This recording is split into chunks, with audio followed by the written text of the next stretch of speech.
আমি ঘোষণা করতে চাই 13ই নভেম্বর কোন বাকশালপন্থীকে বাংলার রাজপথে আমরা নামতে দেব না। যদি কেউ নামবার অপচেষ্টা চালায় আমরা তাদেরকে রাজপথে মোকাবেলা করব ইনশাআল্লাহ। সংগ্রামী সাথী ও বন্ধুগণ,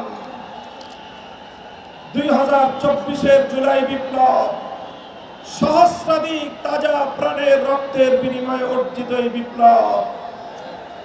এই বিপ্লবের ভিত্তিতে আগামী বাংলাদেশ পরিচালিত হওয়ার জন্যই ঐক্যমতের ভিত্তিতে জুলাই সনদ প্রণীত হয়েছে।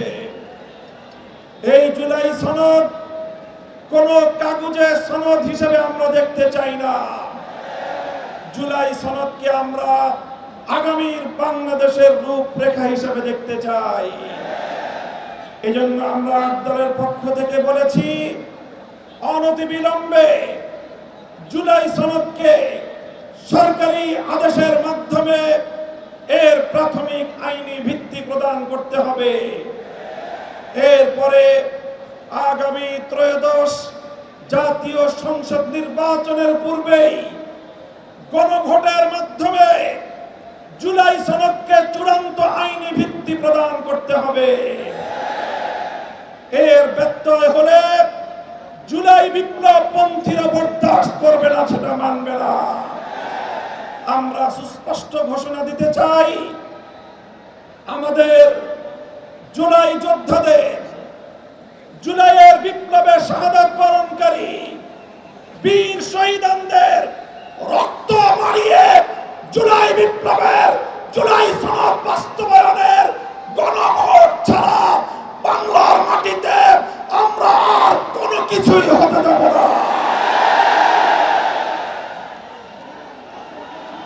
আমি জানি না জাতীয় নির্বাচনের আগে জুলাই সনদ বাস্তবায়নের লক্ষ্যে গণভোট হলে কার কি সমস্যা সেটা আমাদের বুঝে আসে না।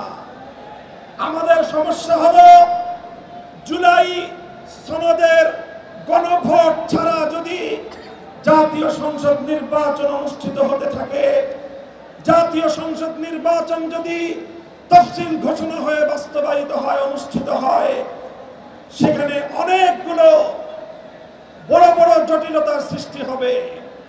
তার মধ্যে অন্যতম একটি হলো দ্বিকক্ষ বিশিষ্ট জাতীয় সংসদের উচ্চ কক্ষ কিভাবে গঠিত হবে, কিভাবে রাজনৈতিক দলগুলো তাদের নির্বাচনী ম্যানিফেস্টো তৈরি করবে, জাতির সামনে তারা তাদের উচ্চ কক্ষের 100 সদস্যের তালিকা কিভাবে প্রকাশ করবে, এই সকল বিষয়ের কোনো সদুত্তর তাদের কাছে নাই।